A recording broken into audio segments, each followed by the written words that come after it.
नमस्कार। आज मैं फिर उपस्थित हूँ अपने पापा पंडित प्रहलाद नारायण त्रिपाठी शास्त्री जी की स्वयं उनकी खुद की लिखी हुई एक मुझे बहुत पसंद जो रचना है उसको लेकर आपके सबके बीच में आई हूँ।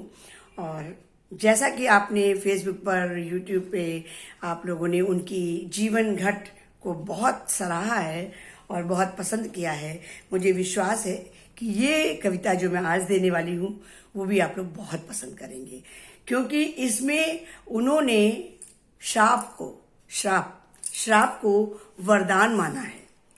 क्योंकि कुछ चीजें ऐसी होती हैं जीवन में, अगर हम अपने जीवन से इस कविता के माध्यम से अपने जीवन को में घटता हुआ देख के समझेंगे, अपने जीवन में उतार के देखेंगे, तो निश्चित रूप से आज जो चीजें हमें खराब लग रही हैं, लगती हैं बुरी, आज से मतलब खासतौर से बच्चों के बीच में बड़ी होके वही चीजें उनको लिए एक वरदान बन जाती हैं, उनके प्रशस्त होने का माध्यम बन जाती हैं। तो हम लोगों के साथ में तो अक्सर ऐसा हुआ, हम भाई बहनों के साथ में।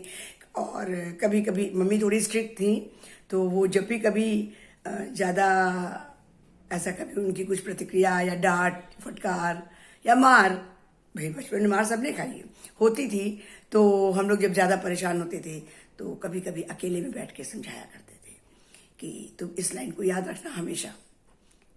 और शीर्षक है श्राप भी वरदान होंगे। कैसे होंगे ये आप निवेदित कर रही हूँ उनकी पंक्तियां, आप स्वयं अपनी जीवन गाथा से जोड़ के देखिएगा।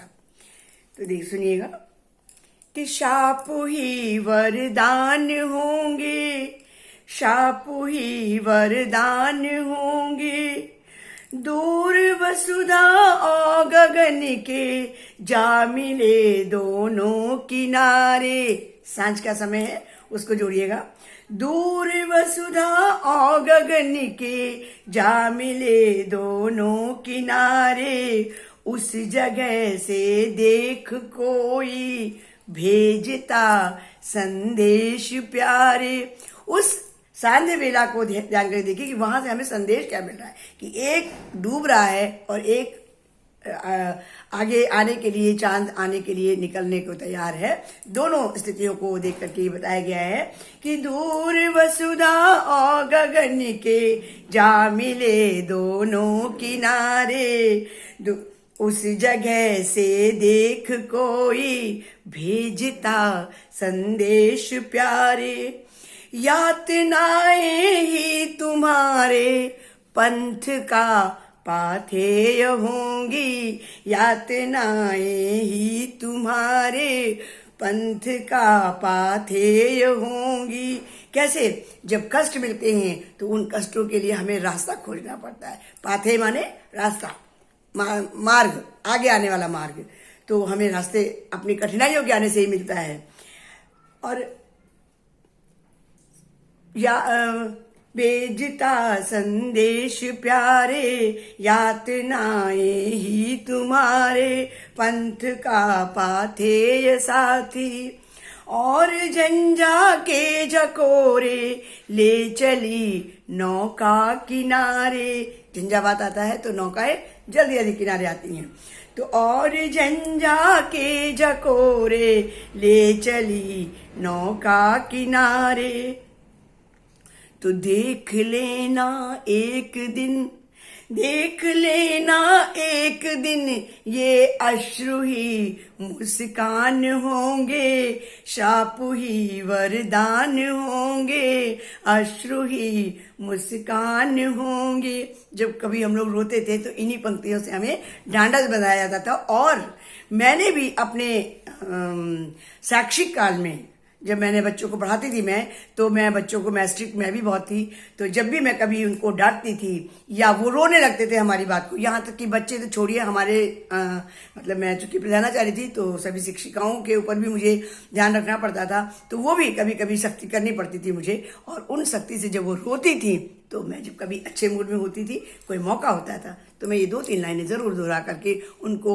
हिम्मत देती थी आगे बढ़ने के लिए। और आज मेरी वो सभी टीचर्स मुझे इस बात को लेके बड़ा मतलब मुझे मेरी सराहना करती हैं और मुझे बड़ी खुशी होती है कि मेरी पढ़ाई हुई बच्चे बहुत ऊंचे निकल गए, मेरी टीचर्स बहुत अच्छी अच्छी जगह आज काम कर रही हैं जो मेरे साथ करती थी। तो उन सबको शुभकामनाएं भी फिर से मैं देती हूँ और पुनः ये लाइन दोहराती हूँ कि देख लेना एक दिन ये अश्रु ही मुस्कान होंगे, शाप ही वरदान होंगे, शाप भी वरदान होंगे। नील अंचल का चमकता, नील अंचल का चमकता, लो सितारा छूटता है, उच्चतम प्रासाद का उच्चतम प्रासाद का कंचन कंगूरा टूटता है। जो चीज आई है वो जाएगी जरूर, जो बनी है वो कभी न कभी ध्वस्त होगी। उन्हीं पंक्तियों, उन्हीं के लिए निवेदित करती हुई पंक्तियां कि जो आया है उसका जाना निश्चित है, जो बना है उसका बिगड़ना निश्चित है। इसलिए उनसे अनुभव से हमें सकारात्मक सीख लेते हुए आगे बढ़ना चाहिए। तो प्रस्तुत है आगे कि छूटता है उच्चतम प्रासाद का कंचन कंगूरा टूटता है। सोच तुझको क्या यहाँ की रीति है ऐसी निराली कि नियति के पथ पर लुटेरा, नियति के पथ पर लुटेरा काल सबको लूटता है। तो काल लूटता है, लेकिन काल को भी चुनौती दी है एक पंक्ति के माध्यम से कि काल तकता ही रहेगा फिर नगर निर्माण होगा, काल तकता ही रहेगा फिर नगर निर्माण होंगे, शाप ही वरदान होंगे।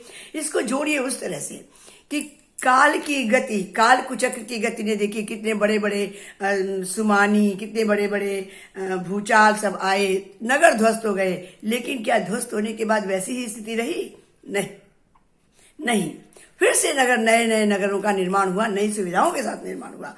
तो जो नष्ट हुआ है, अच्छा कुछ साथ तो उस समय हमें लगा कि ये बहुत बुरा हुआ, लेकिन वो भी कभी न कभी वरदान के रूप में भी साबित होता है यदि हम सकारात्मक सोचें तो चलते हैं आगे। देखिए और देखिए कि ज्योति को देखा गगन में, ज्योति को देखा गगन में, लो अंधेरा रो रहा है।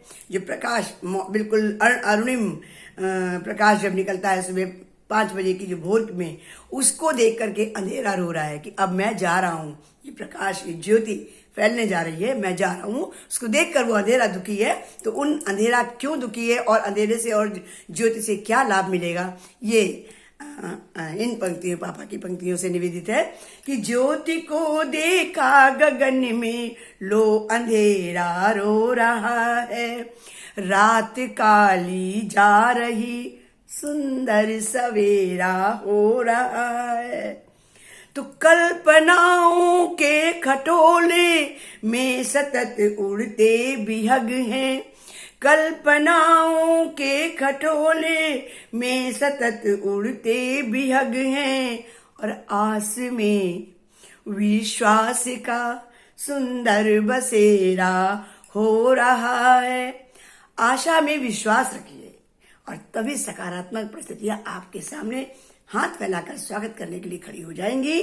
तो कल आस में विश्वास का सुंदर सवेरा हो रहा है, साधना करते हुए अब भक्त ही भगवान होंगे। जो तपस्या करेगा, जो लगन से कार्य करेगा, वो ईश्वर का भी प्रिय होगा, और जहां जिस कार्य को करने जा रहा है वो भी उसका प्रिय होगा।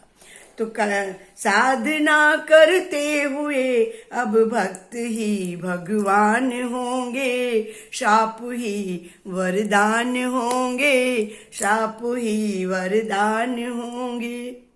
धन्यवाद। मुझे विश्वास है कि आपको ये पंक्तियां बहुत याद आएंगी, बहुत अच्छी लगेंगी, और जब YouTube या Facebook पर लोग पढ़ेंगे तो बहुत से लोग ऐसे भी उनमें होंगे, हैं मेरी लिस्ट में, जो मेरे पापा को सामने से सुन चुके हैं, उनके व्यवहार को, उनके दिल को, उनकी वाणी को बहुत अच्छे से जानते हैं, उन्हें वो पुराना दिन, पुराना समय ज़रूर याद आएगा और ज़रूर जो भी उनको चाहने वाले लोग हैं उनके मन से मेरे पापा के लिए श्रद्धांजलि और शुभकामनाएं निकलेंगी। इसी कामना के साथ फिर एक हफ्ते बाद लेकर आऊंगी एक और अच्छी कविता, पापा की कविता। अपनी तो मैं डालती रहती हूँ बीच बीच में, पर बीच पापा के लिए मैंने उद्देश्य बनाया है कि मैं हर हफ्ते जितनी है मेरे पास वो जरूर डालूंगी और आपका उस पर शुभकामनाएं और आशीर्वाद भी चाहूंगी। धन्यवाद।